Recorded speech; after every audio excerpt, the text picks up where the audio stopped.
রাজনাটা বাংলাদেশে আপনাদের স্বাগত জানাচ্ছি আমি খালেদ মুনির। সবশেষের খবর আলোচনা বিশ্লেষণ নিয়ে থাকছি আমি কাজী মহুয়া। খেলার মাঠের হার জিত এবং আনন্দ বেদনার খবর নিয়ে আছে আমি রুবাই ইফতেখার। রাজনাটা বাংলাদেশে আজ মতামত পাঠানোর বিষয় নগরে বাড়ছে বস্তিবাসী। মতামত পাঠাতে পারেন SMS অথবা ফেসবুকে। আপনার মতামত জানিয়ে দিচ্ছি আমরা সংবাদের পরের অংশে। দুই যুদ্ধাপরাধীর ফাঁসি নিয়ে পাকিস্তানের উষ্মা প্রকাশের পর রাষ্ট্রদূতকে ডেকে কড়া প্রতিবাদ জানালো বাংলাদেশ। ৭১-এর যুদ্ধাপরাধের দায়ে অভিযুক্ত পাকিস্তানি সেনাদের বিচারের দাবিও মনে করিয়ে দিয়েছে সরকার। পররাষ্ট্র প্রতিমন্ত্রী শাহরিয়ার আলম বলেছেন, বাংলাদেশের যুদ্ধাপরাধের বিচার নিয়ে পাকিস্তানের প্রতিক্রিয়া শিষ্টাচার বহির্ভূত। যুদ্ধাপরাধের জন্য পাকিস্তানের ক্ষমা চাওয়ার দাবিতে অটল বাংলাদেশ। মানবতাবিরোধী অপরাধী সালাউদ্দিন কাদের চৌধুরী ও আলী আহসান মুজাহিদের ফাঁসির পর এ নিয়ে উষ্মা জানায় পাকিস্তানের পররাষ্ট্র দপ্তর। এর একদিন পরই দেশটির রাষ্ট্রদূতকে ডেকে পাঠালো বাংলাদেশের পররাষ্ট্র মন্ত্রণালয়। রাষ্ট্রদূত সুজা আলম দুপুরে রাষ্ট্রীয় অতিথি ভবন পদ্মায় গিয়ে পররাষ্ট্র মন্ত্রণালয়ের ভারপ্রাপ্ত সচিব মিজানুর রহমানের কাছে পাকিস্তানের বক্তব্যের ব্যাখ্যা দেন। এ সময় বাংলাদেশের পক্ষ থেকে বলা হয়, ৭১-এর যুদ্ধাপরাধের দায়ে অভিযুক্তদের বিচার করতে ব্যর্থ হয়েছে পাকিস্তান। ঐতিহাসিক এই দায়বদ্ধতাকে তারা কোনোভাবেই এড়িয়ে যেতে পারে না। উল্টো দেশটি এখন বাংলাদেশের যুদ্ধাপরাধের বিচারের বিরুদ্ধে অপপ্রচার চালাচ্ছে। পরে পররাষ্ট্র প্রতিমন্ত্রী নিজ মন্ত্রণালয়ে সাংবাদিকদের বলেন, যুদ্ধাপরাধের বিচার নিয়ে অন্য কোনো দেশের নেতিবাচক মন্তব্য মেনে নেবে না বাংলাদেশ। কূটনীতিক শিষ্টাচার বহির্ভূত কাজ তারা করেছেন। বাংলাদেশের আভ্যন্তরীণ একটি বিষয়ে তারা তাদের মতামত দিয়েছেন। তো সেটাই আমাদের অবস্থান পরিষ্কার করে জানিয়ে দেওয়ার জন্য পাকিস্তান হাইকমিশনারকে আজকে আমরা ডেকে নিয়ে গিয়ে আমাদের অবস্থানগুলি ব্যাখ্যা করেছি এবং আশা করি যে তাদের যদি কোনো প্রশ্ন থাকে বা এই বিষয়ে তাদের নিজেদের সরকারের যে অবস্থানগুলি এতদিনে ছিল এটার পরে তাদের সেটা পরিবর্তন হবে। প্রতিমন্ত্রী বলেন, কোনো অপপ্রচারেই যুদ্ধাপরাধের বিচার থামানো যাবে না। শুধু পাকিস্তান কেন, পৃথিবীর কোনো রাষ্ট্রের কাছ থেকেই যুদ্ধ অপরাধীদের, মানবতা বিরোধীদের বিচারের প্রশ্নে আমরা কোনো নেতিবাচক মন্তব্য গ্রহণ করব না। দুইটি রাষ্ট্র যুদ্ধ অবস্থাতে থেকেও তাদের মধ্যে কূটনৈতিক সম্পর্ক ঠিক থাকে। তো আমরা প্রত্যাশা করি যে এই পরিস্থিতির সৃষ্টি হবে না, তাদের শুভবুদ্ধির উদয় হবে খুশি। ৭১-এর যুদ্ধাপরাধের জন্য পাকিস্তানের ক্ষমা প্রার্থনা ও ক্ষতিপূরণ আদায়ে বাংলাদেশ সরকার তৎপরতা চালিয়ে যাবে বলেও জানান শাহরিয়ার আলম। Asmamita, Independent News, Dhaka. মানবতা বিরোধী অপরাধে বিএনপির স্থায়ী কমিটির সদস্য সালাউদ্দিন কাদের চৌধুরী ফাঁসি দলে কোনো প্রভাব ফেলবে না, এমনটাই দাবি করছেন বিএনপি নেতারা। তারা বলছেন, সালাউদ্দিন কাদের চৌধুরীর শূন্যস্থান পূরণ হয়ে যাবে, খালেদা জিয়ার নেতৃত্বে এগিয়ে যাবে বিএনপি। বিএনপির নীতি নির্ধারণীর সর্বোচ্চ পর্ষদ স্থায়ী কমিটিতে ছিলেন সালাউদ্দিন কাদের চৌধুরী। চট্টগ্রামের রাজনীতিতে তার প্রভাব কম নয়। তার ফাঁসি হওয়ায় দলে কি প্রভাব পড়বে এ নিয়ে চলছে আলোচনা। বিএনপির নেতারা অবশ্য বলছেন, সালাউদ্দিন কাদেরের অনুপস্থিতি দলের তেমন কোনো প্রভাব ফেলবে না, কারণ বিএনপি কোনো একক নেতার উপর নির্ভরশীল দল নয়। সালাউদ্দিন কাদের চৌধুরীর ফাঁসিতে দলের উপর কোনো প্রভাব পড়বে না, না আমাদের নীতি নির্ধারণেতে কোনো প্রভাব পড়বে, না আমাদের দলের নেতাকর্মীদের মনোবলে কোনো প্রভাব পড়বে। তবে অবশ্যই বিএনপির বিভিন্ন নেতাকর্মীদের মনকে আরো ব্যথিত করে তুলেছে। বিএনপির রাজনীতিতে সালাউদ্দিন কাদেরের শূন্যতা স্বাভাবিক নিয়মেই পূরণ হয়ে যাবে বলে আশা করছেন দলের সহসভাপতি শাহ মোয়াজ্জেম হোসেনও। হয়তো সাময়িকভাবে তার কিছু সময়ের জন্য তার যে অবদান ছিল দলে, সেই অবদানের কথা স্মরণ হবে এবং তার অভাব, তার শূন্যতা উপলব্ধি করবে দল। আস্তে আস্তে এটা পূরণ হয়ে যাবে। সালাউদ্দিন কাদের চৌধুরী ন্যায় বিচার পাননি বলেও দাবি করেছেন বিএনপির নেতারা। Marufa Rahman, independent News, Dhaka. এদিকে মানবতা বিরোধী অপরাধে প্রাণদণ্ড পাওয়া জামায়াত নেতা মতিউর রহমান নিজামীর আপিল শুনানি মঙ্গলবার পর্যন্ত মুলতবি করেছে আপিল বিভাগ। প্রধান বিচারপতি SK সিনহা সহ 4 বিচারকের বেঞ্চে এই শুনানি হয়। আপিল শুনানির চতুর্থ দিনে আসামি পক্ষ পেপার বুক থেকে সাক্ষীদের বক্তব্য পড়েন। 2-1 দিনের মধ্যে পেপার বুক পড়া শেষ হতে পারে বলে জানিয়েছেন অ্যাটর্নি জেনারেল। এরপর যুক্তি উপস্থাপন শুরু হবে। বুদ্ধিজীবী হত্যা সহ মানবতা বিরোধী 4টি অপরাধের অভিযোগে গত বছরের 29 অক্টোবর নিজামীকে মৃত্যুদণ্ড দেয় আন্তর্জাতিক অপরাধ ট্রাইব্যুনাল। ওই বছরই ওই রায়ের বিরুদ্ধে খালাস চেয়ে আপিল করেন নিজামী।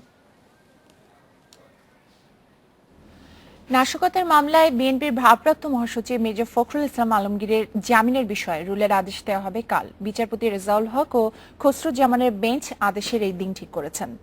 আজ রুলের আদেশ দেওয়ার কথা ছিল, তবে বঙ্গবন্ধু শেখ মুজিব মেডিকেল বিশ্ববিদ্যালয় হাসপাতাল থেকে মির্জা ফখরুলের স্বাস্থ্য প্রতিবেদন দেরিতে আসায় তা পিছিয়ে দেওয়া হয়। অন্তর্বর্তী জামিনের মেয়াদ শেষে ৩ নভেম্বর মির্জা ফখরুল নিম্ন আদালতে আত্মসমর্পণ করলে তাকে কারাগারে পাঠান বিচারক।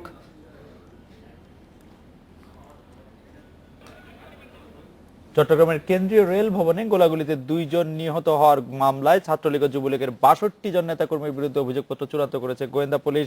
তদন্ত কর্মকর্তা আতিক আহমেদ চৌধুরী তার প্রতিবেদন পুলিশের সহকারী কমিশনার নির্মলেন্দু বিকাশ চক্রবর্তীর কাছে জমা দিয়েছেন। প্রতিবেদনে বলা হয় 2013 সালের 24 জানুয়ারি রেলওয়ের 1,10,00,000 টাকার দরপত্র নিয়ে সংঘর্ষে জড়ায় যুবলীগের হেলাল আকবর চৌধুরী বাবর ও সাইফুল আলম লিমনের সমর্থকেরা। এ সময় যুবলীগ কর্মী সাজু ও 8 বছরের শিশু আরমান নিহত হয়। এই ঘটনায় ছাত্রলীগ ও যুবলীগের 87 জনের নাম উল্লেখ করে কোতোয়ালি থানায় মামলা করে পুলিশ। নারায়ণগঞ্জের সিদ্ধিরগঞ্জে চাঁদাবাজির একটি মামলায় 7 খুনের প্রধান আসামি নূর হোসেনকে কারাগারে পাঠিয়েছে আদালত।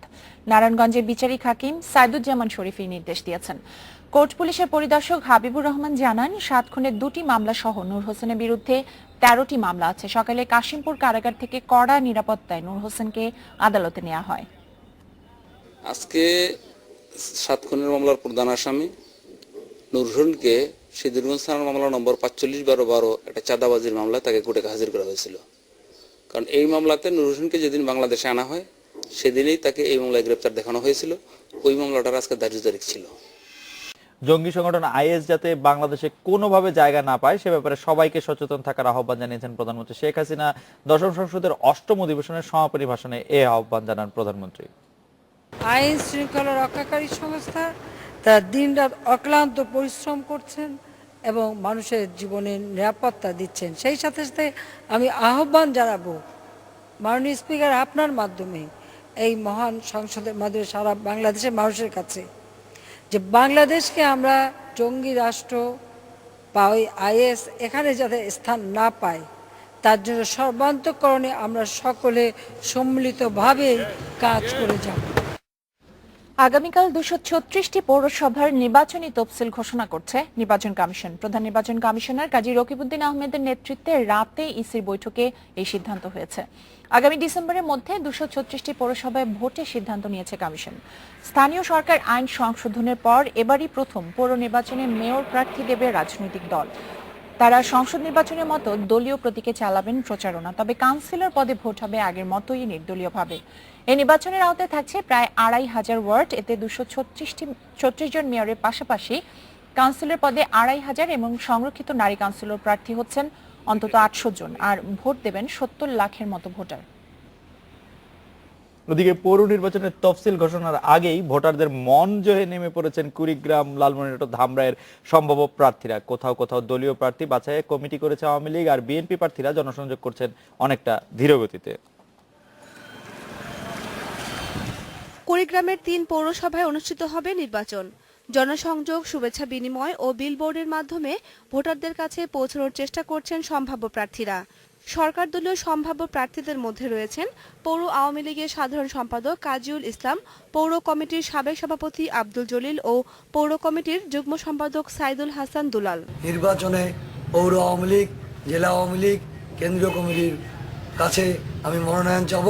আশা করি জননেত্রী শেখ হাসিনার নৌকা মার্কা পেয়ে আবারও নির্বাচিত হওয়ার সুযোগ পাব। লালমনিরহাট সদর ও পাটগ্রামের পৌরসভার নির্বাচনের উত্তাপ দেখা দিলেও দলীয় সিদ্ধান্তের অপেক্ষায় রয়েছেন 20 দলীয় নেতাকর্মীরা। অপরদিকে সরকার দলীয় প্রার্থীদের জনসংযোগের পাশাপাশি পোস্টার, লিফলেটে ছেয়ে গেছে সর্বত্র। মনোনয়ন না পেলেও স্বতন্ত্র প্রার্থী হয়ে নির্বাচনের প্রস্তুতি নিচ্ছেন সরকারি দলের কেউ কেউ। আমি দলীয় মনোনয়নের প্রত্যাশী, যদি দল আমাকে নমিনেশন না দেয় তারপর আমি স্বতন্ত্র প্রার্থী হিসেবে লালমনিরহাট পৌরসভার মেয়র পদে নির্বাচন করব। আমরা প্রস্তুত আছি। কেন্দ্রের সিদ্ধান্ত পাওয়ার সঙ্গে সঙ্গে আমাদের প্রার্থীর নাম আমরা ঘোষণা করব এবং আমরা সেখানে অংশগ্রহণ করব। এদিকে ধামরাইয়ে এখনো পুরোপুরি জমে ওঠেনি নির্বাচনের মাঠ। এই পৌরসভায় প্রথমবারের মতো জিততে চায় আওয়ামী লীগ, অন্যদিকে জয়ের ধারা অব্যাহত রাখতে চায় বিএনপি। দেশে যদি এভাবে চলমান পরিস্থিতি চলতে থাকে তবে আদৌ দেশের সুষ্ঠু অবাধ নিরপেক্ষ নির্বাচন হবে কিনা সে ব্যাপারে আমরা সন্দিহান।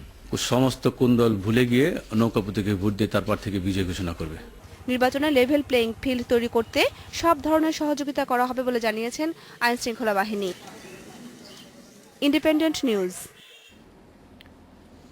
খালেদ, কাউন্সিলর এখন দলীয় মনোনয়ন থেকে দূরে থাকছে, এটাকে যদিও সবাই স্বাগত জানিয়েছেন, আসলে থাকলে না থাকলে কি পার্থক্যটা, এটা একটু না সেটার আগে আমি একটু জানতে চাই যে আপনি কি পৌরসভা নির্বাচনে ভোটার? রুবাইদ ভোটার? না, আমিও পৌরসভা নির্বাচনে আনফরচুনেটলি ভোটার না, নাহলে আমি একটু বুঝতে চাইতাম যে ভোটারদের মন কি করে জয় করেন আসলে রাজনীতিবিদরা ভোটের আগে, ভোটারদের মন জয় সেই প্রক্রিয়া। সেটা জাতীয় নির্বাচনে থেকেও কিছুটা আসলে হয়তো কিন্তু জাতীয় নির্বাচন আসলে নির্বাচনের মতো এত ঘরে ঘরে আসলে ভোটারদের মন জয় করতে আসেন না। তো ভোটারদের মন জয় করার প্রক্রিয়াটাতে যে আমরা মানে রিপোর্ট করছিলাম যে কুড়িগ্রাম, লালমনিরহাট এবং ধামরাইতেও শুরু হয়েছে, সারা দেশেও আসলে কিছুদিনের মধ্যে সেটা শুরু হবে। কাউন্সিলরদের ক্ষেত্রে যেটা মানে আমার যেটা মনে হয় যে মেয়ররা দলীয় প্রতীক পাবেন, কাউন্সিলররা যে পাবেন না, সেটা আসলে মূলত করা হয়েছে যে আওয়ামী লীগ বলেন, বিএনপি বলেন, বড় দলগুলির কোনোটিরই আসলে এতজন কাউন্সিলর পদে মনোনয়ন দেওয়ার মতো সাংগঠনিক ক্ষমতা যেটি কোনো প্রশ্নের মধ্যে পড়বে না এরকম নাই। এটা মূলত তাহলে তৃণমূলের যে দুর্বলতা, এই দলগুলোর, বড় দলগুলোকে আমরা বলি তৃণমূলে খুব একটা সংগঠিত না বা সেরকম স্ট্রং না, সেটা কি একটু আসলে মানে সংগঠনের দুর্বলতাটা হচ্ছে সেরকম যে আসলে আপনি দেখবেন যে কাউন্সিলর পদে অন্তত 3 জন দাবি করবেন যে তারা আসলে নৌকা মার্কায় বা ধানের শীষ মার্কায় নির্বাচন করতে চান, অন্তত 8 জন দাবি করবেন যে তারা রুবাইদের মার্কায় নির্বাচন করতে চান। সেই জন্য নানা রকম ঝামেলাগুলি তৈরি হয়। তারপরও ঝামেলা তৈরি হবে, কিন্তু আপনি দেখবেন প্রায় প্রতিটি মেয়রের ক্ষেত্রে আপনি বিদ্রোহী প্রার্থী পাবেন। স্থানীয় সরকার নির্বাচন করতে গিয়ে যে আইনটি করা হলো, যেটাকে অনেকে বলছেন যে তড়িঘড়ি করা হয়েছে, তার জন্য আসলে বেশ মানে জমজমাট কিছু সময় আসলে আমাদের সাংবাদিকদের জন্য অপেক্ষা করছে বলে আমার কাছে মনে হয়। যাই হোক, আমরা একটা বিরতি নিচ্ছি, বিরতির পর ফিরে এসে অন্যান্য খবরগুলি জানিয়ে দেব আপনাদের।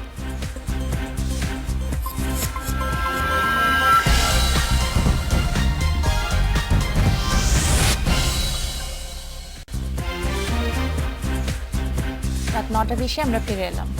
নগরের দারিদ্র্য কমছে না কাঙ্ক্ষিত হারে। সামাজিক নিরাপত্তা কর্মসূচির ত্রুটির কারণে এমন হচ্ছে বলে মনে করেন বিশ্লেষকেরা। এই সমস্যার সমাধানে বিশেষ পরিকল্পনা নেওয়ার পরামর্শ দিচ্ছেন অর্থনীতিবিদেরা। চূড়ান্ত করা সামাজিক নিরাপত্তা কৌশলপত্রে বিষয়গুলি বিবেচনায় রাখা হয়েছে বলে জানিয়েছে সরকার। 1.5 কোটির বেশি মানুষের বাস রাজধানী ঢাকায়, যার 20% থাকে বস্তিতে। সেই হিসেবে রাজধানীতে বস্তিবাসীর সংখ্যা 30 লাখের মতো। তবে পরিসংখ্যান ব্যুরোর সবশেষ শুমারিতে এ সংখ্যা 22.5 লাখ। 17 বছরে সংখ্যা 8.5 লাখের মতো বেড়েছে বলছে সরকারি সংস্থাটি। কিন্তু কেন? নীতি নির্ধারক মহলের ভাবনাটা এরকম, নগর দারিদ্র্য নিয়ে যদি আমরা কিছু করি তাহলে এখানে আরো দরিদ্র চলে আসবে, সুতরাং এটা চুপচাপ থাকা ভালো, এখানে কিছু না করলেই ভালো। সো এই ধারণায় আসলে এখন একটা পরিবর্তন আসা দরকার। সামাজিক নিরাপত্তা নিশ্চিতে সরকারের 145টি প্রকল্পের মধ্যে শহরের জন্য আছে হাতে গোনা কয়েকটি। তাই দারিদ্র্য রেখার উপরে উঠলেও বেশি দিন থাকতে পারছেন না নিম্নবিত্ত শ্রেণীরা। হেলথ বিমার যে অভাবটা, যে আপনি বড় ধরনের স্বাস্থ্য খরচের সম্মুখীন হলে সেটা নিজে থেকে যদি অর্থায়ন করতে না পারেন, তাহলে সেটা সামাজিকভাবে আপনাকে কিভাবে সহায়তা করা যায়, সেখানে কিন্তু এখনো ঘাটতি রয়ে গেছে। এবং সেই কারণে এই ভালনারেবল পপুলেশন। সম্প্রতি সামাজিক নিরাপত্তা কৌশলপত্র চূড়ান্ত করেছে সরকার। দারিদ্র্য ঝুঁকিতে থাকা মানুষকেও এতে বিবেচনায় নেওয়া হয়েছে বলছে পরিকল্পনা কমিশন। পভার্টি লেভেল যদি হয় আমাদের 24%, উপরে আরও আমরা যোগ করব 6%, অর্থাৎ 30% ধরে আমরা আমাদের এই সামাজিক নিরাপত্তা কৌশলের সুবিধার কথা চিন্তা করব। কাজে ওই ঝুঁকিপূর্ণ লোকদেরকে কিন্তু আমরা বিবেচনায় নিচ্ছি বা বিবেচনায় নেওয়া হয়। গ্রামকেন্দ্রিক প্রকল্পগুলো শহরাঞ্চলে পুনরাবৃত্তি না করে কর্মসৃজনমূলক প্রকল্পের দিকেই সরকারের আগ্রহের কথা জানান তিনি। Shaon Hasnat, independent News, Dhaka. খেলার খবরের জন্য রুবাইদের কাছে যাই। বিপিএল ছাড়া আর কিছু? বিপিএল ছাড়া খালেদ, পাকিস্তান ভারত একটা সিরিজ হওয়ার কথা ছিল, আনফরচুনেটলি বাংলাদেশ থেকে সিরিজটা হয়তো সরে যাচ্ছে, সেই খবরটা জানাবো এবং এর সাথে আরো কিছু খবর জানাচ্ছি। তবে তার আগে নিতে হচ্ছে একটা বিরতি, আর যখন ফিরবো তখন জানিয়ে ফিরবো। বাংলাদেশ নয়, ডিসেম্বরে ভারত পাকিস্তান সিরিজের ভেন্যু হতে পারে শ্রীলঙ্কা।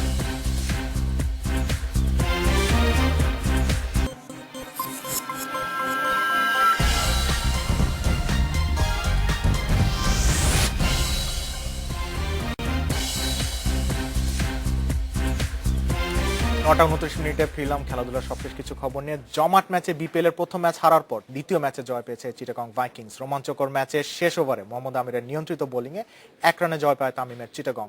১৮১ রানের টার্গেটে ১৭৯ রানে থামে মুশফিকের সিলেট সুপারস্টার্স। এদিকে বিদেশি ক্রিকেটারদের ছাড়পত্র নিয়ে বিতর্ক তৈরি হয়। বিপিএল এ দিনের প্রথম ম্যাচ শুরু হতে দেরি হয় 1 ঘন্টা 10 মিনিট। এদিকে বিপিএল এ দিনের দ্বিতীয় ম্যাচে বরিশাল বুলসের ১৫৬ রানের টার্গেটে ব্যাট করছে রংপুর রাইডার্স। শেষ খবর পর্যন্ত সাকিবের দলের সংগ্রহ ছিল 2 উইকেটে 42।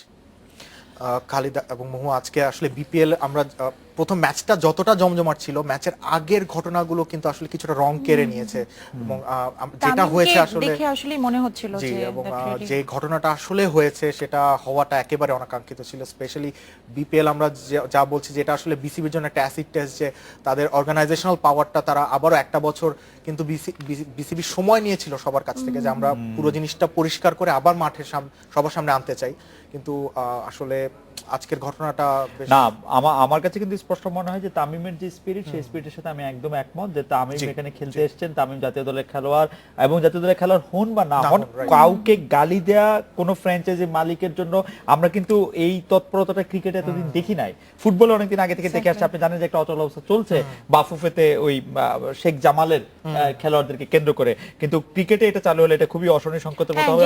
বিপিএল এর নিজের মানে ওভারঅল টুর্নামেন্টেরও একটা ভাবমূর্তি ফিরিয়ে আনার চেষ্টার কথা বলা হচ্ছে, সেখানে এটা আসলে শুরুতেই থামিয়ে দেওয়া উচিত। আমাদের যারা টিমগুলির যারা মালিক আছেন তারা নিশ্চয়ই মানে আরেকটু সংযত হবেন, আরেকটু ভালো হবেন, সেটা আমরা আশা করব।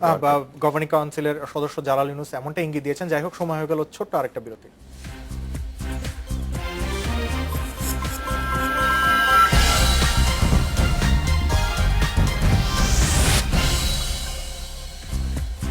এদিকে ডিসেম্বরে ভারত পাকিস্তান সিরিজের ভেন্যু হিসেবে শ্রীলঙ্কাকে বেছে নেওয়া হচ্ছে। ক্রিকেট ওয়েবসাইট ক্রিকইনফো এমনটাই জানিয়েছে।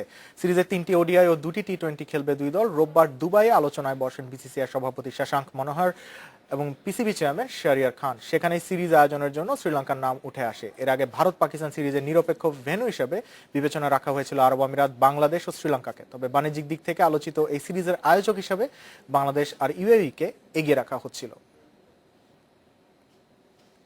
ফুটবল সাফের আগেই পরিবর্তন আসতে পারে জাতীয় দলের কোচিং স্টাফে।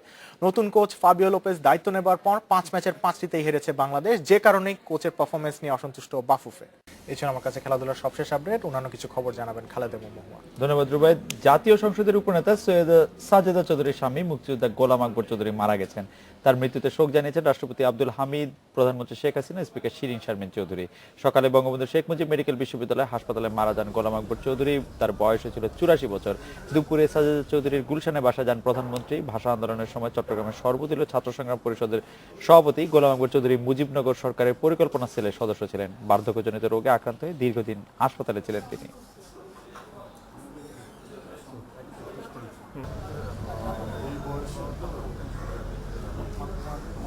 অন্যান্য খবর আগে নিচ্ছি একটি বিরতি, ফিরে এসে বিরতির পর জানিয়ে ফিরছি। ঢাকায় অতিবৃষ্টি এবং জলাবদ্ধতার ক্ষতি এড়াতে খাল পুনরুদ্ধার ও অবকাঠামো উন্নয়নে পরামর্শ বিশ্ব ব্যাংকের।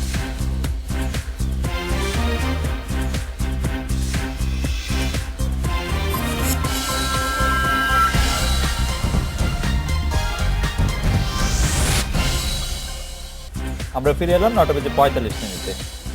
ঢাকায় অতিবৃষ্টি এবং জলাবদ্ধতার কারণে আগামী 35 বছরে 14,000 কোটি টাকার ক্ষতির আশঙ্কা করছে বিশ্বব্যাংক। তারা বলছে 400 কোটি টাকা বিনিয়োগ করলে এই ক্ষতির অনেকটাই কমানো সম্ভব। আর ঢাকা উত্তরের মেয়র বলছেন সব সংস্থা সহায়তা করলে নগরবাসীর ভোগান্তি দূর করতে খুব বেশি সময় লাগবে না। একদিন ভারী বৃষ্টি হলেই ডুবে যায় ঢাকা। পানি নিষ্কাশনের দুর্বল ব্যবস্থাপনার কারণে শহরময় দেখা দেয় জলাবদ্ধতা। এতে রাস্তা ও স্থাপনার ক্ষতি যেমন হচ্ছে সময়ের অপচয়, আর তাতে বাড়ছে অর্থনৈতিক ক্ষতিও। বিশ্বব্যাংক বলছে এভাবে চললে 2050 সাল নাগাদ ক্ষতির যোগফল গিয়ে 14,000 কোটি টাকায় পৌঁছবে। তবে খাল পুনরুদ্ধার ও অবকাঠামো নির্মাণে 400 কোটি টাকা বিনিয়োগ করলে ক্ষতির পরিমাণ 65% কমানো যাবে। আর জলবায়ু পরিবর্তনে বিরূপ প্রভাব না দেখা দিলে ক্ষতি কমে হবে 11,000 কোটি টাকা। তখন প্রতিরোধেও কিছুটা কম বিনিয়োগ করলেই চলবে। তুলনামূলকভাবে যতখানি ক্ষয়ক্ষতির সম্মুখীন আমরা হচ্ছি, সেখানে যদি আমরা $2.7 বিলিয়ন বিনিয়োগ করতে পারি তাহলে আমরা কিন্তু অনেকখানি ক্ষয়ক্ষতি বাঁচাতে পারি। এবং সেই জন্যই আমার মনে হয় যে এই বিনিয়োগটা বোধহয় করা উচিত এবং পলিসি মেকারদের, প্র্যাকটিশনারদের সেটা ভেবে দেখা উচিত। ঢাকা উত্তরের মেয়র জানান, রাজধানীর জলাবদ্ধতা দূর করতে অবৈধভাবে দখল করা খাল পুনরুদ্ধার জরুরি, তবে এতে রয়েছে জটিলতাও। খালে আমি টাকা খরচ করলে আমার উপরে অ্যান্টি কারাপশন ব্যুরো আসবে, লেইকে আমি টাকা খরচ করলে আমার উপরে অ্যান্টি কারাপশন ব্যুরো আসবে। খাল হলো ডিসির, খাল খনন করার দায়িত্ব ওনার, আমার না। তো এই মিস কোঅর্ডিনেশনের জন্যে আমরা অনেক সাফার করছি। খুব বেশি পলিটিক্যাল ইনফ্লুয়েন্স আমি পাচ্ছি না অনেস্টলি। তিনি জানান, সব সংস্থার সহায়তা পাওয়া গেলে 2 থেকে 3 বছরের মধ্যে এর সুফল পাবে নগরবাসী। Shaon Hasnat, independent News, Dhaka. নগরে বাড়ছে বস্তিবাসী, এই বিষয়ে আপনাদের মতামত পাঠানোর জন্য আমরা আহ্বান করেছেন। আপনারা অনেক মতামত পাঠিয়েছেন, সেই মতামতগুলো জানিয়ে দিচ্ছি আমরা এখনই। কাজী মোহ, আপনার কাছে নিশ্চয়ই এসএমএস দেখছিলাম কিছু। তাহা বলেছে যে চাকরির যে হাল শুরু হয়েছে তাতে মনে হচ্ছে আমিও কোনো একদিন বস্তিবাসী হয়ে যাবো। উনি চাকরি বলতে চাকরি পাওয়া না পাওয়া এই বিষয়টা বুঝিয়েছেন কিনা আমি ঠিক শিওর না। মোশাররফ হোসেন বলেছেন, প্রতিটি বেসরকারি জবের যে অবস্থা আর যে পরিমাণ প্রতিযোগিতা, তাতে মনে হচ্ছে বস্তি ছাড়া কোনো পথ নেই। এটা কি কর্মসংস্থানের বিষয়টাই মনে হয় ওনাদের কাছে বেশি? কর্মসংস্থানের জন্য যেহেতু আসলে মানে ব্যয় যতটা বাড়ছে, আয় ততটা বাড়ছে না বলে আমাদের মনে করছেন। আমি এগুলি পড়ছিলাম। তাজুল ইসলাম বলছেন যে কেন দেশ উন্নয়ন হচ্ছে, গরিব লোকের সংখ্যা বাড়ছে কেন? আসলে দেশ যখন উন্নত হতে থাকে তখন গরিব লোকের সংখ্যা মানে বাড়বে না, এরকম কোনো অর্থনৈতিক নিয়ম নাই। মানে রুবায়েদ, আপনিও নিশ্চয়ই দেখছেন যে অনেকেই এখানে ইমরান একটি সাজেশন দিয়েছেন যে সরকারের উচিত গুচ্ছগ্রাম আরো বেশি করে বানানো আর কর্মগ্রামে কর্মসংস্থানের ব্যবস্থা করা, তাহলে আমার মনে হয় ঢাকা কেন্দ্রিক মানুষ কমবে। মিশু বলছেন ঢাকার জন্য আলাদা করে ভিসার ব্যবস্থা করা হোক, তাহলে গৃহহীন লোকও বাড়বে না, সবাই নিজ নিজ গ্রামে যেতে বাধ্য হবে। আসলে রাজধানীতে আয়ের একটা হয়তো সুবিধা আছে, সেই কারণেই বেশি মানুষ রাজধানীতে চলে আসছে, যাদের ঢাকার বাইরে কর্মসংস্থানের অভাব। আমার কাছে মনে হয় যে রাজধানীতে আয়ের সুবিধা ছাড়াও আরো কিছু ব্যাপার রাজধানী সবসময় থাকে, যে রাজধানীর কাছাকাছি থাকলে অনেকে মনে করেন যে যাদের আয়েরটা তত বেশি দরকারও নাই, যে স্কুল কলেজ হয়তো রাজধানীতে ভালো, কিন্তু আমরা কিন্তু এখন দেখেছি যে মানে গ্রামের তেও আসলে আমি আমি আমি আমি বলছি যে আপনি বস্তিবাসীদের কথা বলছিলেন যে বস্তিবাসীরা তো ভালো স্কুল কলেজের, কিন্তু মূল বিবেচনা হচ্ছে যে একটি জায়গায় বা একটি জেলায় যদি মধ্যবিত্ত বা উচ্চ মধ্যবিত্ত ঠিক না থাকে, তারা যদি ওখানটা ছেড়ে শহরে চলে আসে বা রাজধানীতে চলে আসে, তাহলে অবশ্যই কর্মসংস্থানের সুযোগ ওই গ্রামগুলিতেও আসলে অনেক কমে যায়। মানে কর্মসংস্থানের সুযোগগুলি একটা জায়গায় থেকে সে মধ্যবিত্তের বা উচ্চ মধ্যবিত্তের তা তৈরি করতে হয়, সেটি হচ্ছে না বলে মনে হয় আর কি। যাই হোক, রুবেল আশিক চারদিকে পোস্টার দেখছে এক অপ্রতিরোধ্য গতিতে এগিয়ে চলছে বাংলাদেশ, এগিয়ে যদি চলেই তবে দিনে দিনে সব গরিব হচ্ছে আর বাংলাদেশ এগিয়ে চলছে দুঃখজনক। বাংলাদেশ সব গরিব হচ্ছে এটা বোধহয় ঠিক নয়। যে প্রতিবেদনটা আসলে যেটা নিয়ে আজকে আমাদের প্রতিবেদন ছিল, সেটা 2014 সালের একটা সুমারি থেকে করা হয়েছে, যেটা বিবিএস এবছর প্রকাশ করেছে। আমরা আশা কি করতে পারি যে 2015টাতে আসলে একটু ভালো কিছু দেখবো আমরা? আমার মনে হয় যে গরিবের সংখ্যা বাড়তেই পারে, কারণ মানুষের সংখ্যা বাড়ছে, সেজন্য গরিবের সংখ্যা বাড়বে। আমাদের আসলে দেখতে হবে যে পার্সেন্টেজ বা শতকরা হিসাবে আসলে গরিব ঠিক বাড়ছে কি বাড়ছে না, এবং আমাদের একটা মধ্যবিত্ত স্ট্রং বেস সৃষ্টি হচ্ছে কিনা। মধ্যবিত্ত স্ট্রং একটি বেস সৃষ্টি না হলে গরিব আর বড় লোকের পার্থক্য বাড়তে থাকলে, মাঝখানে ওটা না থাকলে, এটি আসলে আমাদের জন্য একটি কঠিন কাজই হবে। যাই হোক, মোহ, আপনার কাছে নিশ্চয়ই আরো অনেক খবর আছে। দর্শকদেরকে ধন্যবাদ জানিয়ে। হ্যাঁ, দর্শকদের অনেক ধন্যবাদ আপনাদের মতামতের জন্য। পৃথিবীতে একটি গ্রহাণুর আছড়ে পড়ার প্রভাবে প্রায় 6 কোটি 60 লাখ বছর আগে বিলুপ্ত হয় ডায়নোসর। গ্রহাণুটি পৃথিবীতে আঘাত না হেনে পাশ কেটে চলে গেলে কি ঘটতো? অ্যানিমেটেড ছবি দ্য গুড ডায়নোসরস এ পাওয়া যাবে এই প্রশ্নের কল্পিত উত্তর। পিক্সার অ্যানিমেশন স্টুডিও ছবিটি মুক্তি পাচ্ছে বুধবার। এই ছিল রাত 9টায় বাংলাদেশে। আজকে রাত 9টায় বাংলাদেশ শেষ করব পোল্যান্ডের তুষারপাতের কিছু ছবি দেখে। তার আগে আমরা বিদায় নিচ্ছি। আমাদের পরের আয়োজনের শুভরাত্রি।